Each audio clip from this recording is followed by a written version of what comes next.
All right, welcome into what we are calling Indian Time here at Muskogee Media. We're going to be breaking in each day with some updates and things on our stream here on MuskogeeMedia.com with some things that are pertinent to what is going on for you citizens of the Muskogee Creek Nation. And today, man, what a great day to start out. I mean, this was just, we're coming in Monday, everybody get your coffee, let's go over production notes. Bam, we get two huge things out from the executive office this morning. One being the commission of 3 new executive officers put forth by the principal chief. We discovered that a little bit earlier in this morning's session. But now we also get an executive order budget call, basically saying, you know, get those budgets in right now. And so a lot of departments, I'm sure today at Creek Nation, taking a hard look at their budgets, making tough decisions, because this budget call calls for a 10% decrease for 2017. So yeah, that 10% decrease from the 2016 budget. Right. So there'll probably be some tough decisions made as far as what departments, agencies are doing with their budget. But I think that was the biggest thing from this morning was the budget call. Right, and those budgets are due April 22nd to the principal chief's office, and they're planning on turning in the FY 2017 budget to council no later than June 1st. I wonder what the motivation is here, Jessica. I mean, do you think that it's just like, let's get them in early, and that way we can get out ahead of anything, or see what we're dealing with here? Or give council more time to review it, right, maybe so. Make sure that they get everything that they need, see everything, hear everything. That makes sense. April 22nd. And I think there's going to be a meeting for some of the people representing these departments coming up too, right? Right. They're meeting this week, I think, to kind of go over any questions they may have initially and kind of the process, what to do this week. Yeah. It's interesting. I mean, you look in here and, I think I've been here quite a while and I've never really seen a document like this, the budget call. And are we going to have this available, this executive memo available for our citizens on our website today? I don't know. I haven't discussed that with you all or not. But I think it might be. I think it might be a good idea if we get that up. This document I'm holding now on the website. I didn't know if we had any plans. Call? Yeah. It's sent out as an email, so we can send that out to whoever wants. Oh, okay. You know what I mean? Like that budget call. All the departments. It'll probably be up on the all the employees homepage too. Getting Yeah, I'm sure. Yeah. Okay. Yeah. Is it an official? It's an executive memorandum, and then the budget call is Executive Order 16-01. Yeah, so both of those should be coming out of Chief's office to anybody who would want a copy of it. Look here at 2.06, expiration of appropriation and expenditure authority. Appropriations and expenditure authority of all funds will expire at the end of the fiscal year, and no carryover will be authorized unless otherwise approved by tribal ordinance or required by the funding agency. Each budget is to be submitted in the format provided in the packet. Round all amounts to the nearest dollar. I mean, this is some standard stuff here. Line item justifications are not to be submitted with the budget, but they have to be available for National Council for the approval process. Okay. That's going to be any justification for possibly increases in any line item, things like that. Right. Slane's going to forward that email to your laptop there, and then we can bring it up whenever that's all gone through, and so we can show what you guys are talking about. While we got just a second, I want to remind folks out there, follow us on Instagram at Muskogee Media. Do it. What are you doing with your lives if you're not following us on Instagram? I don't know. It's boring, though. Well, boring our without our Instagram photos. account is different. I know a lot of people follow us on Facebook and Twitter, but the Instagram account's kind of different. Yeah. You know, we show different things behind the scenes of what's going on in Muskogee Media. Somebody should be in here with a picture right now, getting it from back there. Like, oh, look at this, the setup that's happening now. Go to the stream. I don't know why that's not happening, though. Somebody is going to be in trouble for this. No, just kidding. No, it's But we look at the budget call. We look at the other executive memo that came out this morning, the Commission of Executive Officers. Right away, just because of the situation we're all in, the Secretary of Health changing over jumps out at you a little bit, and that's what we saw this morning. But I didn't want to lessen or take away from the fact that there are two others that have changed. Greg Anderson, of course, replacing Courtney Josie as the Secretary of Education, Employment, and Training, and then Controller going from Kathy Guthrie to Ruby Booker. And then, of course, as I mentioned, the Health, Secretary of Health, Dr. Lawrence Vark out, Shanine Alexander Ross in. I don't want to say Dr. Lawrence Vark out. He's just changing positions, but he'll stay on as the CMO, right? I believe so. And stay on as CMO from what we know. And Shanine Alexander Ross will take over on an acting basis. She's currently the Chief Performance Officer for the Health Department. Right. And I think she was in the audio that we had played for the planning session in the council. I think she made some interesting points, right? I mean, yes. Is that okay? If you haven't listened to the audio, we encourage you to listen to the audio. There's a lot of things that I think citizens who weren't at the planning session might miss by not hearing it. Yeah. Go and listen to the audio. She's referenced as well as other members of the health board. I think the main thing to take out of that audio was the fact that the health board really was kind of in the dark a little bit.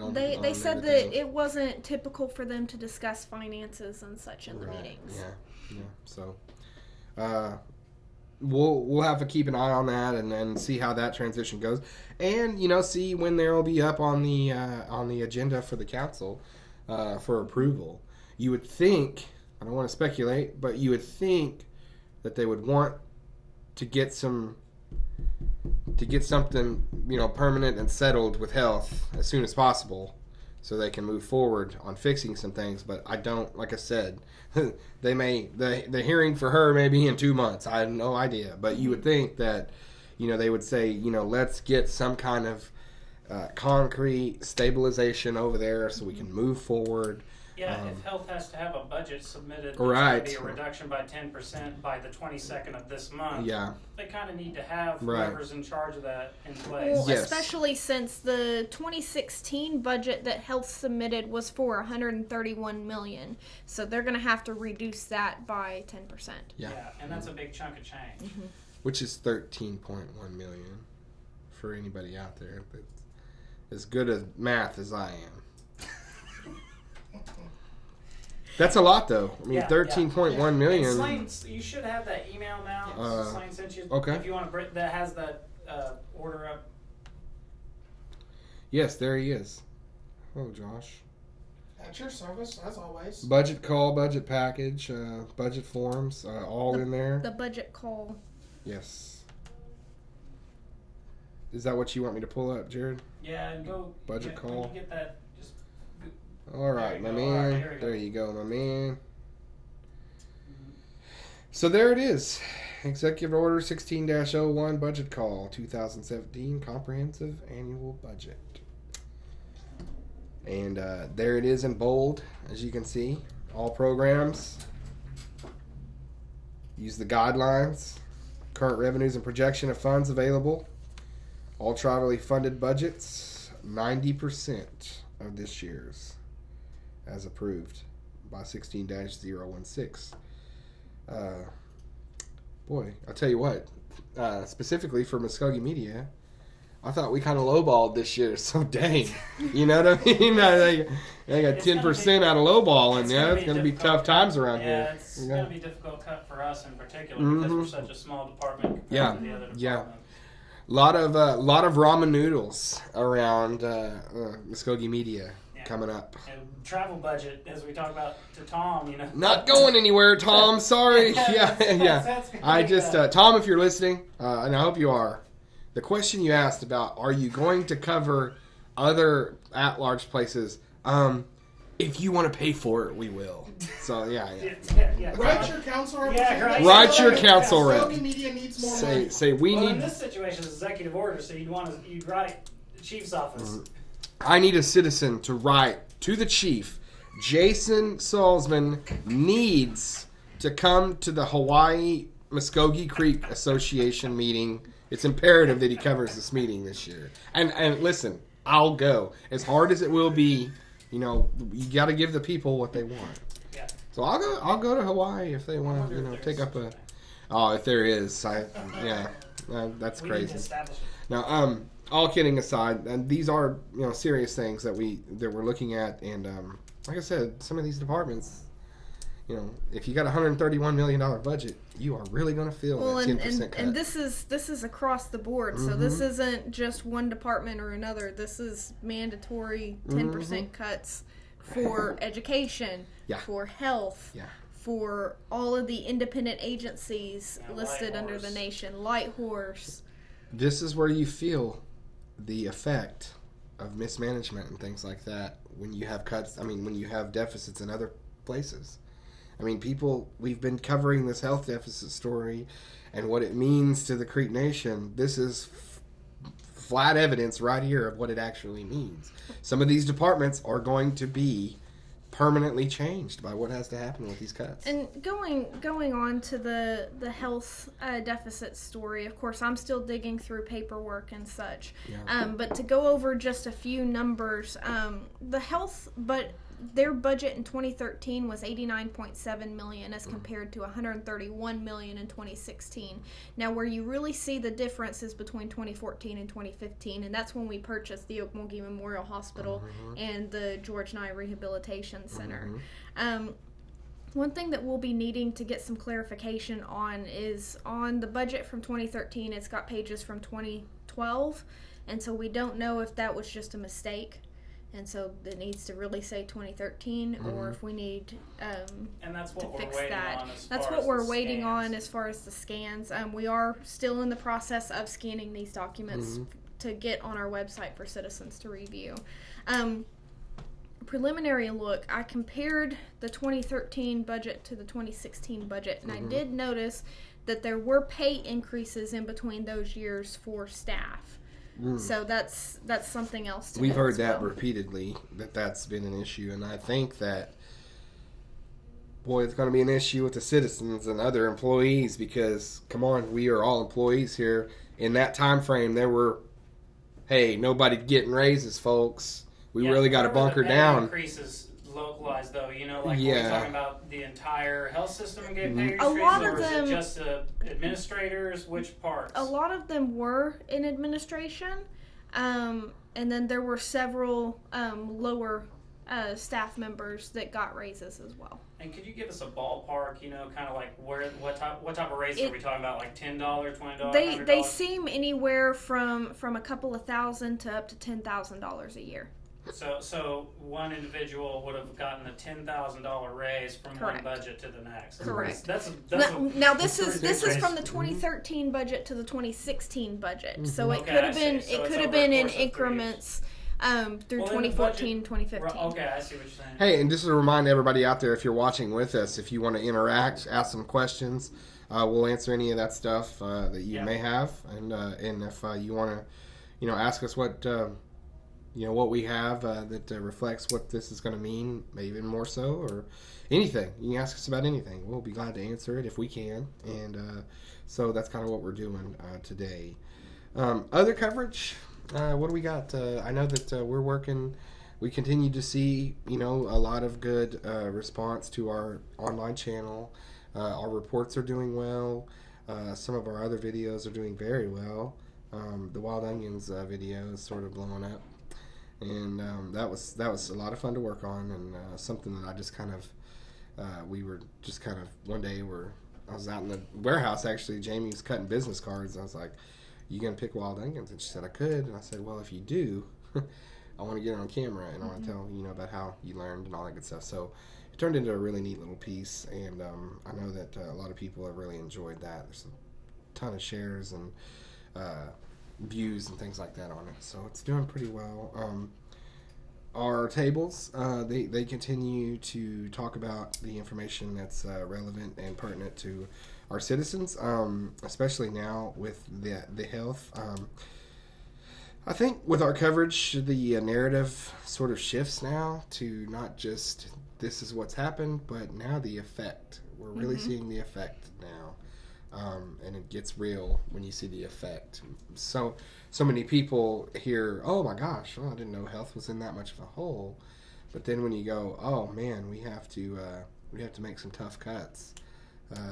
Well, especially considering I don't think a lot of citizens understand either the amount of loans that we now have for the Department of Health.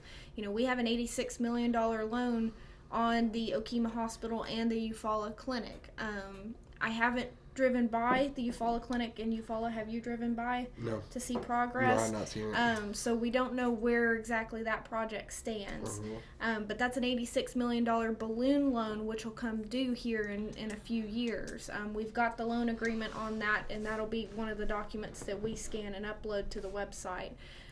Another thing is we just took out this $65 million loan to get health back to where they can function outside of a deficit. So that's 2 huge loans for our Department of Health. And as you can see, any documents that we get, MuskogeaMedia.com, top heading archives, click on documents there, and it'll take you to what we have. And currently we have 2 audits up there, and one conducted for 2013. That was in-house audit, basically, done by us. It says on the front page that it's an in-house audit by the Muskogee Creek Nation Finance Department. And then on the inside, it's got a company that actually says that they reviewed the documents provided. So that's 2013. 2014 audit, of course, has been up since last week. Okay. And that's also where all the cabs that we have are going to go. Right. So, Yeah. And we have cabs from 2013 all the way up to 2016. Is that correct? Yeah. So all of that stuff will be in that documents tab as we get it scanned, and then we'll also be posting, updates on social media to say there's one there now, or click this link, you can go straight to it and download it. And do we have a way for citizens to anonymously submit documents to us? Yeah, I mean, what we would do is, if they want to call the hotline, they can. They can send an email to anyone on staff from the webpage. You can comment in it and everything. For us, though, like any documents that are submitted from citizens that we didn't obtain through any governmental procedure, we want to try to have some type of verification of them, or at least take a look at them before we posted anything to make sure that they're legitimate documents as opposed to like Photoshops or something like that. Yeah. Well, that'll be, something to look for. Another thing is, I can't encourage you folks enough, especially now, as of today, please continue to go to our online channel at youtube.com, search in Muskogee Media, because I'm telling you right now, the days of Native News Today on CW are coming to an end. And so, as we shift over to an online presence, that's where a lot of the audiences are going anyway, and it's just not going to be in our budget to be able to facilitate that. And so it's been great, but I would encourage everybody out there, and especially, to our elders. I understand that a lot of our elders are who watches Native News Today, and so a lot of them also don't watch their TV on computer screens or the internet. They just don't. So that's difficult, but I would encourage, our community centers to have, if they have made available computers and, Wi-Fi, things like that, spots for citizens to come to the community centers, host watch parties, have an event set up to where people can all come and watch that week's episode. We're still going to be putting them out on YouTube. It's just that, with the structure changing and cuts being mandated, this is the direction that we're basically, I don't want to say forced because that sounds bad, but this is the way we're mandated to go. So. Yeah, and this Wednesday, Gary's going to have a special radio program on the radio show that's going to be about how people who aren't tech savvy or however you want to put it can get subscribed to YouTube, how they can get to the internet content. So I'm going to be on the radio program with Gary, kind of explaining how you get a Gmail account, and once you have a Gmail account, where to go from there so that you can subscribe. Because once you get that stuff set up, if you have a smartphone and it's all set up, and then you get subscribed to the channel, then you'll just get a notification anytime Every time we do something. upload a So video. even- Yeah. even right now when we start this stream, and we've got 615 or so subscribers now, if it hasn't gone up from the last time I checked. So that's 615 notifications, and you won't. And if you get that set up, you don't have to go hunt for Native News Today or anything like that. This is going to come right to your Right to your phone. Yeah. And, As we drop it.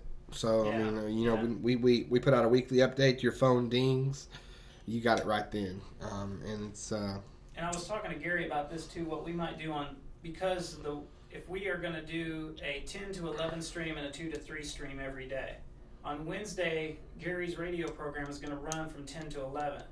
So what we might try to do here is have a way to rebroadcast the radio program through our stream, so that people who tune in to watch the stream here will get the same program that Gary's putting out from the radio station down there. It'll just have a video component of some kind, possibly actual video of stuff, or just a screen telling where they can tune in on the AM radio. And that way citizens that are out of the service area that could never get the radio program before can get it without having to go to a They streaming can also, service. yeah. Well, you can also get it through the radio station's Right. website too. Yeah. But this will just be another avenue if we Yeah. can live stream it through our YouTube page. Yeah, hopefully it won't cause a problem, but that's the idea so far. right. Well, there's certainly a lot of information out there. A lot of things on our website. A lot of excitement going on as we've launched it. Some of the stories that are up now are, you know, our own story of transformation. It's a good, you know, a good little read there by Chelsea Rich. Did a great job on that. Medicine lock boxes at MCN Housing. I'm sure other people wish they had those too. You know, people getting in your mail. Come on. Council approves legislation to implement VAWA at MCN. That's a good story. Something that we've, my goodness, at length covered the VAWA. And then also the update on the deficit. Our interview with Kevin Dellinger, the current Attorney General of the Muskogee Creek Nation, is up on there, as well as video of that online. Kevin talks a little bit about everything. We covered some things that some uncomfortable situations that his office has had to jump into in the past, and himself as Assistant Attorney General sort of knew what he was kind of going to inherit. So covered that too. I thought what was interesting was that Kevin said, when I asked why the Creek Nation didn't prosecute former Second Chief Roger Barnett, because why it was an outside court, his answer was that we just felt it was best for the nation to let them handle it at that point. And but that was it. I didn't get like a, you know, what's the actual meaning, you know, like what, like how so? And I guess that's on me for not quickly, you know, well, how? But, you know, I you know, in that situation, it's a tedious question, and it's, you know, it really wasn't his issue. Okay, let's be real. He was not the AG at the time. He was taking orders from the AG as the assistant. So I didn't want to put it on his lap. At the same time, you know, he's in the office and whatnot. But I just thought it was interesting that you know, we just thought it was best for the nation. And ever since the interview, I've always just in my head thought, how so? You know, would it have gotten really messy here in our courts? Would it have? Do we feel like they had more of the info, or was it given to the U.S. Attorney's Office It could also have to do with the punishments given. A lot of times you'll see in tribal courts they're limited to the time in jail and the fine that they can issue to the defendant, and so that may be part of it too. I think it probably was. One other thing, if we send somebody to jail, we have to pay for that. Right. That's very true. That's true. Might have been tough on the budget.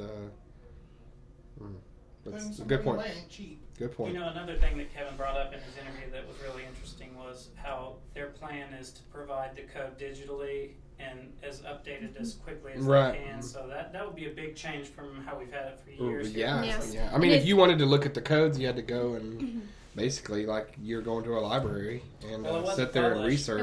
It wasn't published. The code, there is a version of the code on the Supreme Court website, but it doesn't incorporate the legislation that council passes and chief signs. It doesn't incorporate that in there. Now, recently they've started uploading those pieces of legislation that have passed, but it's not incorporated, like published along with the code. It's like an aside note.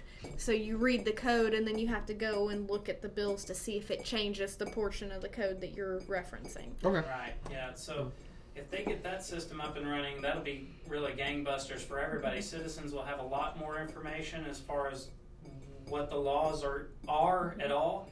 And then for us, it'll make researching stories and things like that a lot easier, hopefully. So that's one of the things we need to keep in touch with the Attorney General's office about, is like, where are you guys at on this process? Do you need help? Is it coming along? Is it going to be doable? Just to kind of keep the pressure on them about that. So, but I thought that was great. Yeah, there was a lot of good, information in it. And I commend Kevin, just as I do all of our executive officers that have participated in the interview so far, because to a certain extent it's really tough for them, because obviously they get sit down with journalists that want answers to tough questions, and they're just now coming into the position. So you kind of catch them in this this wait and see pattern period, where they're kind of like coming in and seeing what they're having to deal with and move around and sort of meander through what's going to get them to that permanence that they operate under with their respective places. But with Kevin, it was great. And then with Chris Asbell, we got that this week. Chris Asbell, Secretary of the Interior, something that he said surprised me as well, was recuperating a relationship with the BIA. And that will be, I'm not going to give away too much for the interview, but that interested me, because it was like, I thought Chris was having to deal with all this other stuff, but then behind the scenes you get that look in, and he's very candid. So that was good. I think it's always cool when we get them to just be sort of candid and to be real, because you don't want the packaged paper answers, but at the same time, those are necessary, yes, every now and again. But if you can make it comfortable enough to where we actually have a decent conversation, that's always the best interviews. Exactly, and then that's what they tell you. Your best interviews they're just a conversation. Mm-hmm. It's not a Q&A or anyone attacking anyone or defending themselves. It's a conversation. Yeah, and I think that contrary to popular belief, you can have civil conversations with differences of opinion. Mm-hmm. Now, we're not getting a very good example of that with our national races right now, our national election right now, but it can happen. So I think that great examples are, you could look everywhere to find examples where it's done right. There are certain times it's been done right here, with Creek Nation, that I've seen over the amount of time that I've been here. But we can get just as ugly as the rest of them too. It's the problem. So it's just sort of getting that right mix in and having things come up to where people are offering solutions and really lucid commentary on the issues, and we're seeing that now, I think, and that's something Kevin pointed out as well in his dealings with both council, chief, and where we're at and everything like that. So. Anything else, guys, that is coming down the pike today? Tomorrow's, at least for Tulsa County, they're having the election where voters will vote on the propositions. And one of these, if you live in the Jinx area, Tulsa area, Sand Springs, and any of those areas, you'll be voting on a proposition on building dams across the Arkansas River. Now, one of the stories that we had to kind of clarify, because originally, the plan was for the Muskogee Creek Nation to provide funding for those dams, and there was some confusion there. But according to who? Well, I believe it was kind of a misunderstanding that the Tulsa City Council didn't verify how much we were going to pay, if at all. And so it's my understanding, and please correct me if I'm wrong, that there's 2 dams that are up for the vote, and if we do not provide any funding, which we have till the end of 2016 to verify if we are going to provide funding, then they will just build 1 dam. Mm-hmm. Man, I can't see us providing any funding if we're asking people to take $13 million out of their budget. I don't see Yeah, it. that's a hot race. Yes. You know, I don't both see it. sides Yeah, up there, so, it is. You know, like, who knows Well, how and it's you know, gonna go. and what was funny to me was all the commentary from the other side of things, and by that I mean city councilors, vision proponents, people that really weren't involved with the Creek Nation but had something to say as far as our involvement in this, and it was always like, well, we just figured since they're doing so much development in that area that they would just naturally. Well, and we have done a lot of development Right. in that area. I mean, we've got a $300 million expansion for Margaritaville. Mm-hmm. And then on the other side of the river, we've got Riverwalk, as well as the Flying T venue that we've helped build. So Yeah. we've got a lot going on the river. Yeah. And we are interested in what goes on the river, I think, you know, and from hearing from our officials. But Yeah. we need to make sure it's also us spending the right money for us Wisely. and the citizens. Yeah, I think that when you look at it, you go, would it be nice to have water in the river for those projects? Yes. Is it absolutely 100% necessary? No. Do we compromise our own financial standing to make it happen? No. So, are there other things that need attention besides water in the river in Tulsa with Creek Nation? Yes. And so, those are all questions that we're asking ourselves and answering ourselves. And at this time, it just doesn't make any sense for us. How can you tell your citizens you're taking care of deficiencies when you're trying to take care of what's basically a luxury? You know what I mean? I don't think it's necessary to have water in the river and have those low water dams. It's not necessary. It's not going to change things one way or another. It would be a nice addition. It would open up water taxis and whatnot from one facility to the next. I get that. It would be utopia as far as all of that development having that kind of thing involved with it. And you see something like, Bricktown with the waterways and all that. Yeah, I get it. But at the same time, to just blatantly say, well, they're going to help because, it helps out their developments. Well, I don't think they counted on us having these problems, but two, I think that it's one of those things where another instance of people outside of the tribe not really knowing how it operates and realizing that there are 8 counties represented, lots of rural areas, lots of economic deficiency areas, places that really need a boost from the tribe. Well, and that's from one time of to the time. things that Chief Floyd said, and this was prior to the whole health deficit, but he said that one of the things he wanted to consider is how this would best benefit citizens. Would it best benefit citizens by pitching into this project or maybe other economic development projects south of I-40? Yeah, and there's not one citizen out there that's going to go, let's go ahead and compromise our health system so we can go kayaking down the Arkansas. That's not going to, I promise you that's not going to happen. So I think he's got an ear to the citizens right now. As he should, I think. I mean, we're in times where you want to pay attention to the people. It's interesting.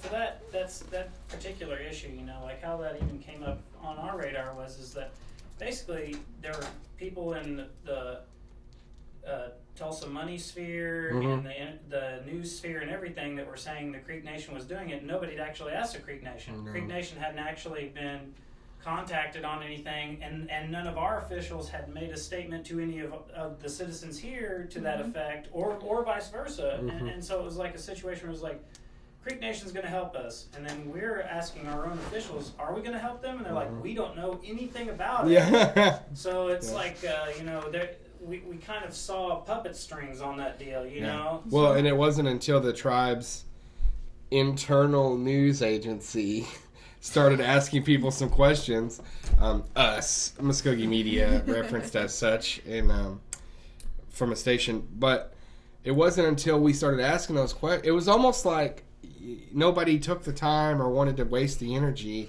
to come ask us. And that's what's funny of all the reports, coming out of Tulsa, it was them taking this Tulsa City Council's word for it. Tulsa City Council says Creek Nation's going to put up money for this, but no one came to the Creek Nation and said, are you going to put up money for this? Yeah. And even then, it was like, when we pointed it out and said, "Hey, we're the tribe's news agency. Nobody knows anything about that." Oh yeah, but they're going to. We know. We've heard it from the city councilors. All right, we know.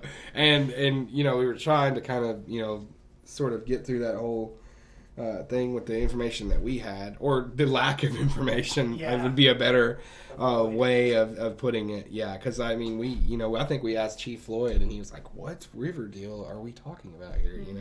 Said I'll have to get back to that with the citizens' input. So, and even now, supposedly, according to some articles that were taken down, or did that article ever get reposted? No, it So didn't. this is basically like a rumor, Mhm. but Chief has sent a letter to the Tulsa City Council. That telling that them no. that did get published. Okay. Yeah, Chief sent him a letter, the council. I believe it was both Chief Floyd and Speaker Lucian Tiger Mhm. that signed that letter that said at this time we could not commit to any funding. Right. So right. like that all happened after they had already run the story saying that it was going to happen. So electioneering, or however you want to put that, because it is just one of those situations where like an issue is going to come before the public, and then they're going to run a big story that's going to make it look like a slam dunk. I don't know about all that. It's an issue that's interesting to keep an eye on because of the fact that Tulsa is having a big election coming up. Mm-hmm. And we've seen in the last few years Mayor Dewey Bartlett be a fixture at some of our Creek Nation events and some of our Council Oak ceremony and, Hall of Fames, and he comes to other stuff, and he's referenced and he's, introduced. He may not win. He may not be mayor of Tulsa very much longer. So what's the relationship like then? And is it, I don't want to say adversarial, but I just want to say, do they understand our inherent responsibilities as far as like, putting us into an election year, sort of hot topic, which is what this became, like it or not, we're part of it. We're part of the discussion. Creek Nation is mentioned as a partner almost, with some of the stuff that's going on in Tulsa. The budget is a fulcrum of the issues. So right. If they get a piece of money, Yeah. then it's good. If they don't get a piece of money, it's not going to happen at all. Yeah. That's like That's the main pillar of the whole that's the operation. problem. They're asking for something that we really can't do right now. They're not asking us to come and sing a Creek hymn. That doesn't cost us anything. Yeah. They're asking us for millions of dollars, and we don't have it. We've got to get it from our departments even here to recoup. So I mean, it's see stuff. how it Yeah, plays exactly. We'll see. We'll have to see how that plays out, and definitely, hey, MuskogeeMedia.com. It's always going to be your source. It's always going to be the place you come to know exactly what's happening with Creek Nation. We've pointed out right here and in several other instances how other news agencies sometimes don't get it right.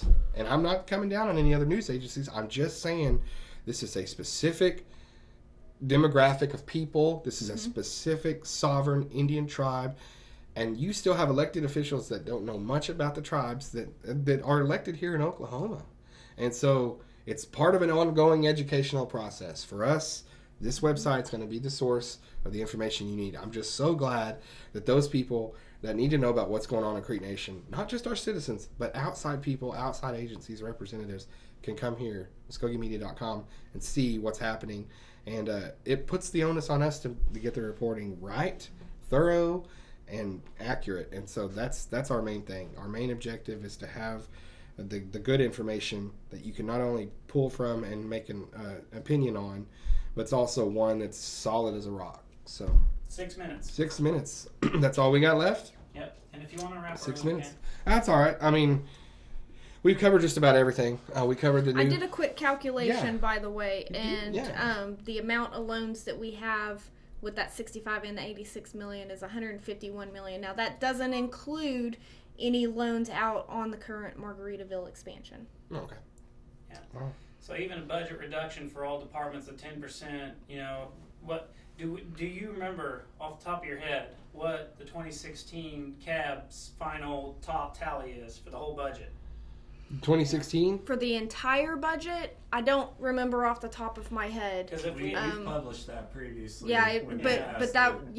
Because if we could take that and say, find out exactly how much a 10%, take off 10%, you know, for each that. department is, and see the reduction, and see if that's even going to make a dent. You know, to check the math on all that. But at any rate, so Man, it's just unfortunate because some of these departments up here, some of them are over budgeted, but man, not all of them are. There's some that need every last cent and penny of their budget.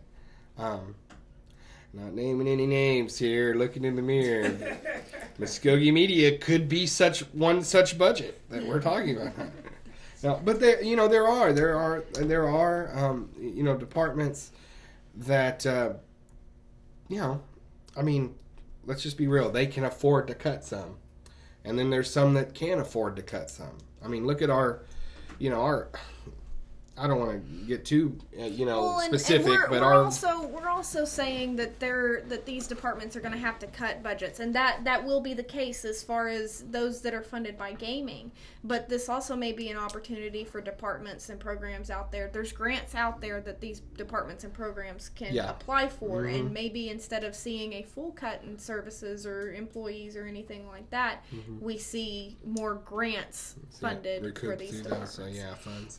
Yeah, that's good. And some of the hardcores might go, no, you're giving away our sovereignty. But that's... Well, and another... this is the thing, too, is, like, the health department is in a deficit. Yeah. Other departments within the tribe are not in a deficit. Yeah. Our department is not in a deficit.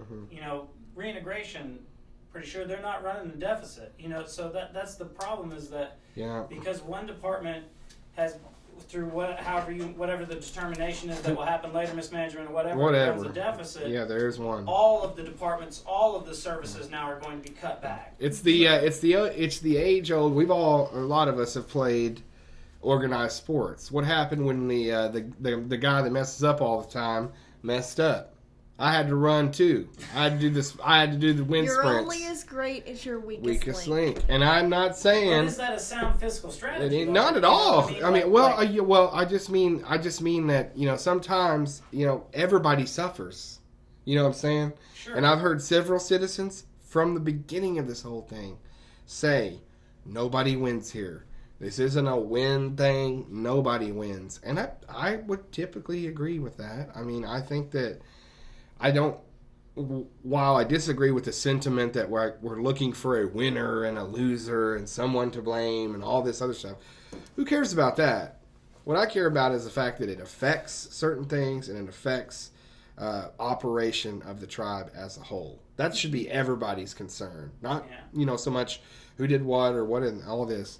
The main thing is the tribe is affected, and what are we going to do, and what's the future look like in the immediate first couple years.